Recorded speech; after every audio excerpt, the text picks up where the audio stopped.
Handshake lang. Salamat po.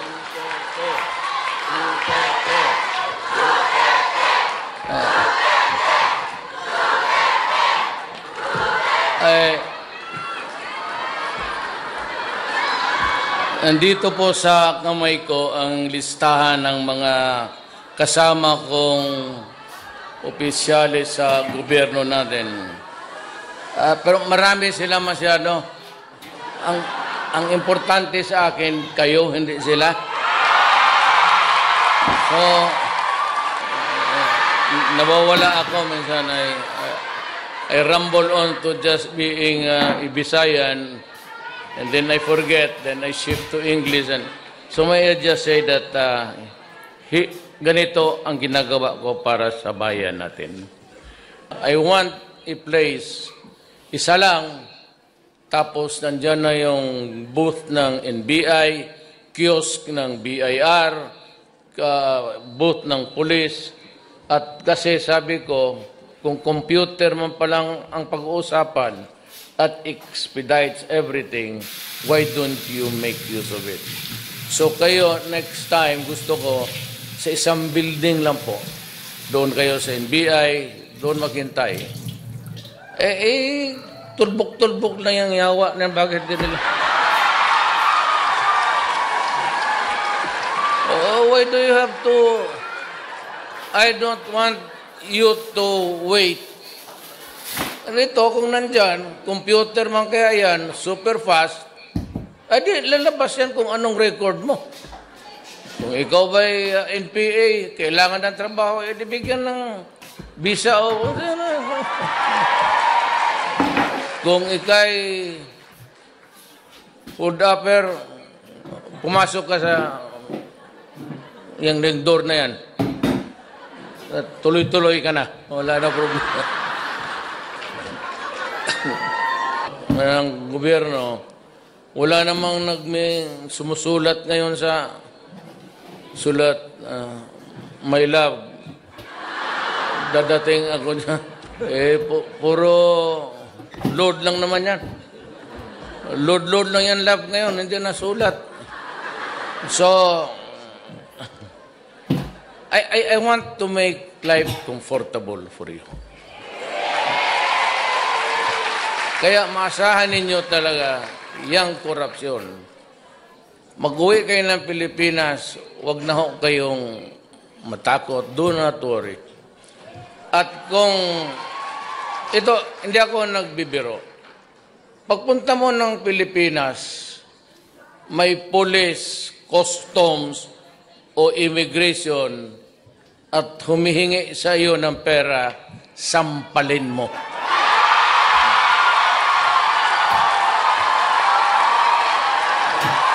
Sampalin mo.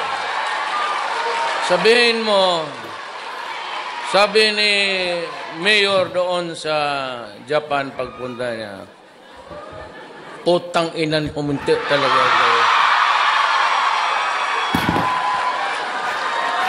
Ako'y, sampalin mo. Tapos, you create a scene. Magsigaw ka, magbastusin mo. Tapos malalaman, marami namang media dyan. O di makukuha nila. Tapos radyo, may dito nagkagulo. Kasi bakit? Hiningan mo ka ng pera. O kinuha yung mga bagay-bagay mo. Yung nasa bagahe mo, huwag naman tunilada. Siguro mga 10 bag siguro, okay na yan. Pero kung yung sa bag mo, kunin yung mga bagay, huwag kang pumayag. Pagka kinuha yung kunin mo ulit, sabihin mo, hindi yan para sa iyo. Kung... Yan lang kasi ang paraan na madisiplina ko lahat eh. Alam mo, at during my time, be assertive sa mga karapatan mo. Huwag ka lang pa-assert sa akin tapos durugista ka pala. Putang ina.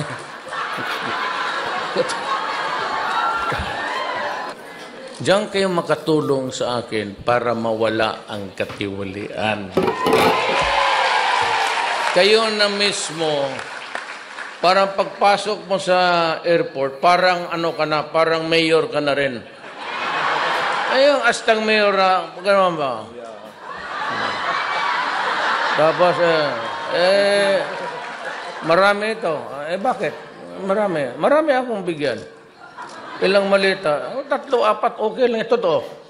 Ano bang, what's really the value of this thing? Alam ko, pag may nakita isang bala, sabi mo, kainin mo. Ano, kainin mo. Pag may bala, galing sa'yo yan, kainin mo yung putang ina yan.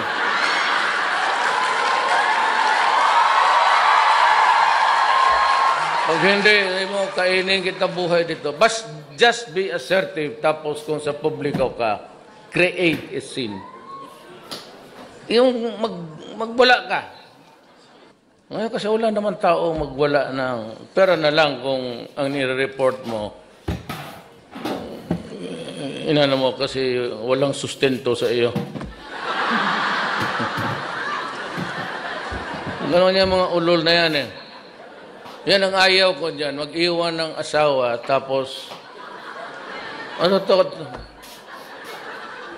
galit. Ako ang iniwan, ako pa ang susustinto. Baliktad.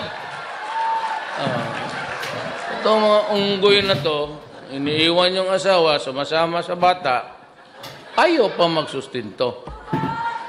Ang nangyari sa buhay ko, iniwan ako ng asawa ko, ako ang nagsusustinto hanggang ngayon. Hindi, okay lang, di ba? Kaya nung patawa ito, pero pasaway, pero mabuti na. Nung nag-oath ako, President, Pilipinas, asawa kong number 1, nandito. Yung number 2 nandito.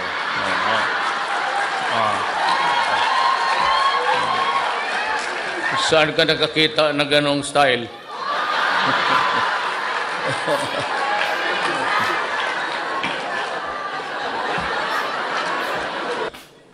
Nandito po, si Speaker, pakipakilala mo.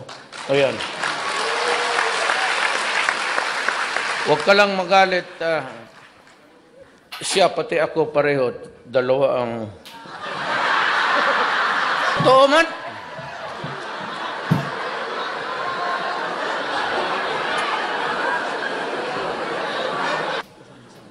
Ngayon, pinatuloy nila. Tawag ng yellow fever.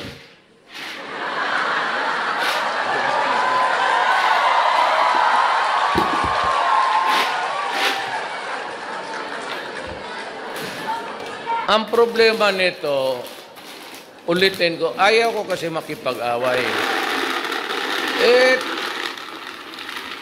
Tarantado itong mga Amerikano na to. The Americans are really a bully. Tapos takutin ako. Dito ako pumutok, kaya ako nagpuputang ina. Alam nyo bakit? Alam nyo kung bakit? Human rights, like to remind the President that if there's found out there's a violation, he can be tatakutin pa akong ipakulong. Putang ina, kulong. Ikaw, putulan ko ng ulo. Tapos sabihin pa, then we'll begin to cut aid and assistance. That's a demeaning statement.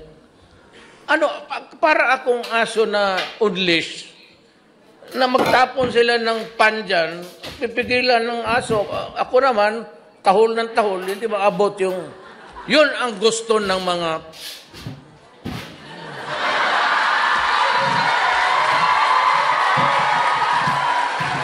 If you have the evidence, go ahead and file the case. Wala akong problema. I can rot in prison for my country. Yan ang nagagawa ko. I am not a Filipino for nothing. Baski ganito lang kami kapobre, wag do not fuck with our dignity.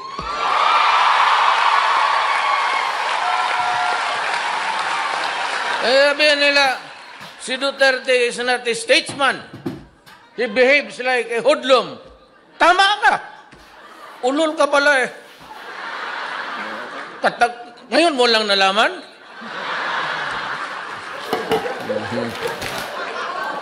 Ganon ako, ganito, ganon. Hindi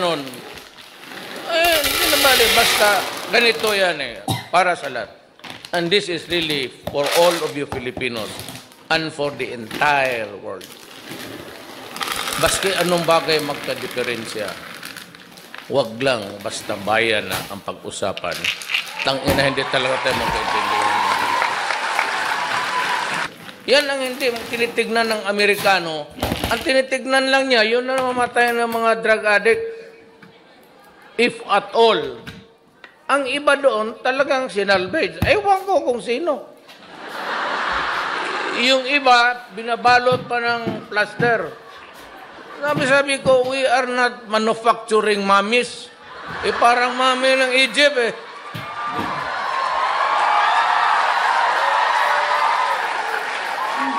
Sabi ko, if you really want to stop the guy, just shoot him with one bullet in the head. That's it. Bakit man tayo magbalot-balot pa dyan? Ano ito, suman?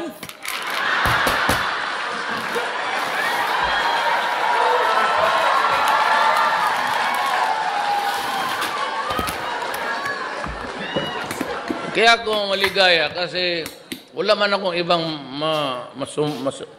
masumbungan sa Bisaya. Sana ako magreklamo, di sa inyo.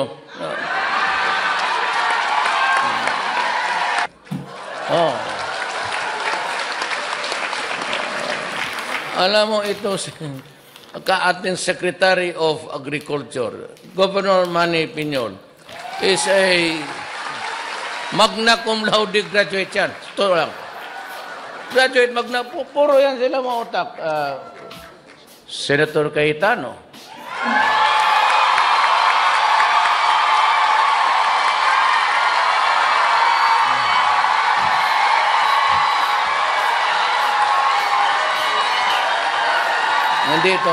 Nandito si Ma'am Lani, Mayor ng Taguig. Asawa niya. Tama, maganda si Ma'am. Guwapo si Cayetano. Pero kung ako kasing guwapo niya, ako, ubos. Pacquiao, ibig sabihin.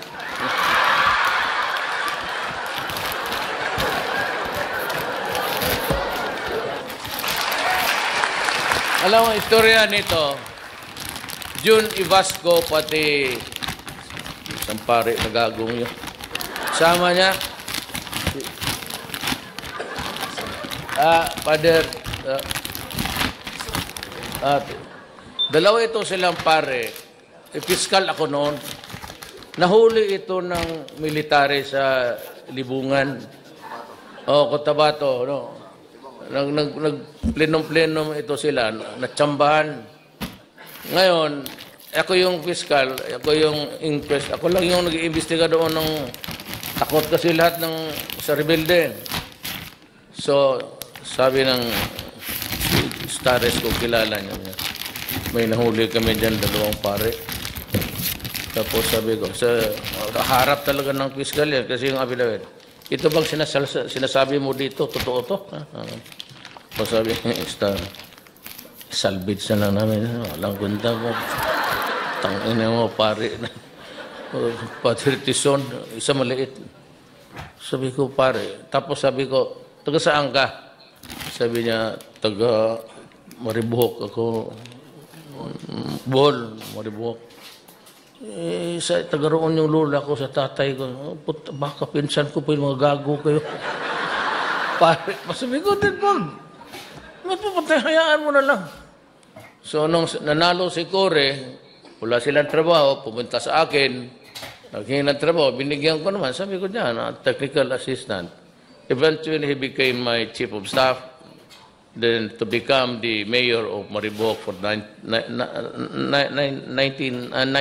years. Tapos cabinet na. Started dito sila.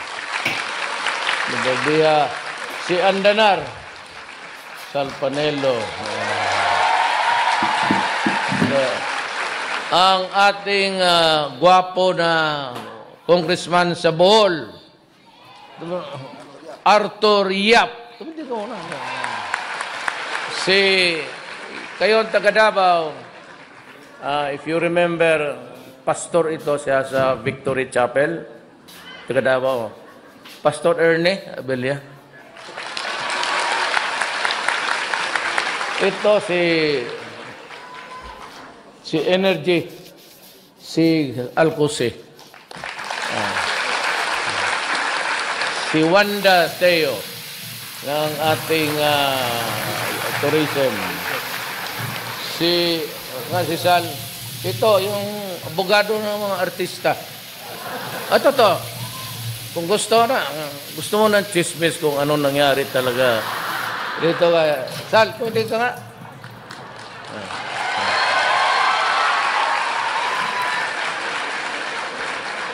Itong si Sal, hardworking. Yumaman lang ito sa mga away ng mga artista. Yung mga kasawa.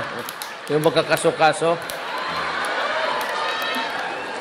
Ako po ay ordinaryo lang, kagaya ninyo.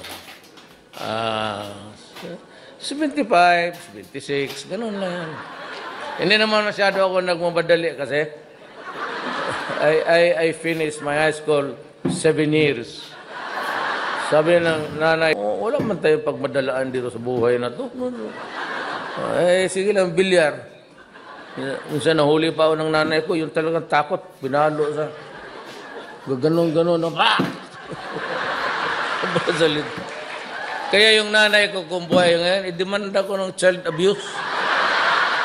Talagang...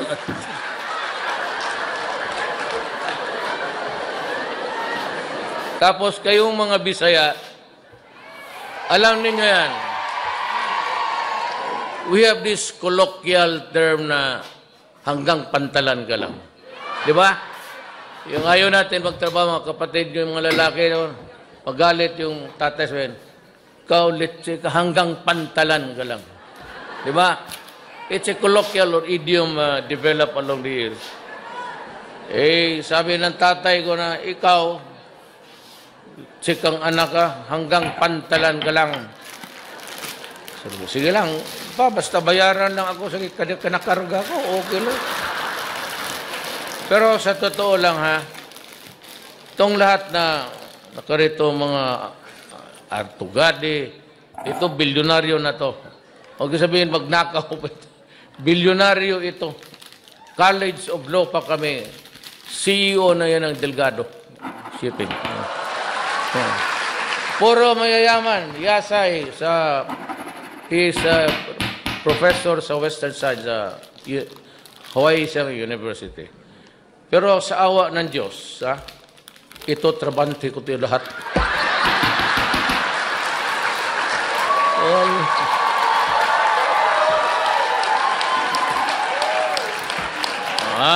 Gaya ng sa law school kami. Classroom kami naman doon sa College of Law, magtinginan lang sa mata. Kaya kung mag-aaral ka noon ng libro, ganoon ka talaga. Kasi oras ka gumanon ka, tapos karap mo yung mga ulol na... Sige. Wala na. Pagdating ng 5:30, tuloy na lang natin. Sa awa ng Diyos, okay ako, 4 years. Ganun lang ang buhay. So, then, para inspirasyon. Para, not really because na, ayaw ko kasi yung, mayroon kasi ako sabihin, pero it's, I do not want to, sabihin ko na lang. Pero, hatiin ko. Mas komportable ako dito sa Japan,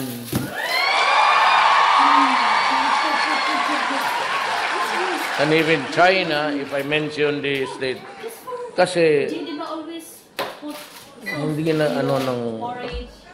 Ay, porridge. may ano ako diyan eh. O nga, baka mamura ko lang yung the other side of the world.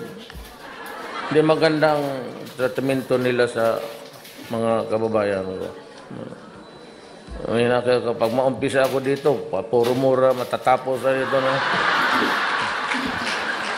Gusto ko nga ibalik, ganito yan eh. Para maintindihan ng mga putang ina. Pero walang putang, itong pare, pero hindi sila kasali sa putang ina. Alam mo, hindi naintindihan nila. Sabi nila, Duterte, may death penalty noon. Wala man nangyari. Ganon rin. Bakit mo gustong ibalik? Ulol. Hindi ka naman tarantado. Hindi ako ang presidente noon. Kasi kung ako ang presidente noon, wala tayong pinag-uusapan dito. Eh kasi wala daw nangyari. Mayroong death penalty. Ginagamit yung utak. Ilagay mo ngayon yan. Eh sabi nila, hindi na kasi marami na ngayon. Sa kulungan, 1,000. Hindi, mag-ihaw tayo mga 5 araw-araw. Ano problema niya? Totoo. Yun o. Hindi ha. Ganito yan. Dito sa kabila. Ito, makinig kayo, Amerikano. Bugokski. Ito dito. Anong kasalanan ko sa iyo? Kayong mga gangster, kayong nasa Pilipino, kinig yung mga putang ina ninyo, kinig kayo mabuti. Kaya kayo namamatay, ganito. Anong kasalanan ng Pilipino? Anong kasalanan ng mag-asawa sa iyo na magluto ka ng siyabo at ipakain mo sa mga anak namin? But what right in this universe to do that? Huwag na tayo mag-isip ng batas-batas. Sagutin mo lang ako. By what right? Anong kasalanan namin at bakit gawin mo yan sa amin? Masagot mo yan, buhayin kita. Putang ina mo, pag wala kang sagot, papatayin talaga kita. Mabubuisit na ako eh. Ano lang, sagot na. Huwag na yung batas. Eh, sagot mo ang batas. Eh, makukulong ka o mamatay ka. Just answer me the question. Who gave you the right to destroy the life of my daughter, raping her, after ravishing her, killing her? But what right do you have na kami kayong tagalabas kung gano'n na lang ang pawis at hirap, saving every. Tapos pagdating doon, pabili lang ng sa anak mo para pagdating mo doon, basag na pala. And you know what? Dysfunctional na nga eh. Nandito kayo, may maiwan mga anak. Mabutit na lang kung dala mo. It is by itself a dysfunction already, to be frank with you. Wala na nga ang nanay, tatay, o yung mga sailors. Tapos, lagyan mo pa nando, it becomes really a total dysfunctional family. Magnakaw ito, hindi na mag-aral. So, hindi niya you simply overlook the things in life. My American friends, we stick to the fundamental issues about human life. You want to protect, we do not want whoever wants to kill people. You cannot build a nation over the bones of the criminals, if that is what you want to hear. But then, I have to do something by the sheer magnitude of 4 million. Instead of helping me, you are criticized, you chastise me publicly, insulting. Because as a matter of fact, every time you mention about human rights violation, there's always a few words added, and that is the assistance. You can have it. It's all yours. We will survive. I'm sure I would be a villain to... Ngayon lang, maybe at this time, not all Filipinos would took kindly about my stand. But in the years to come, in the next generation, they would know that there is such a thing in this world as the dignity of the Filipino people. Maraming salamat po. Maraming salamat, Pangulong Duterte.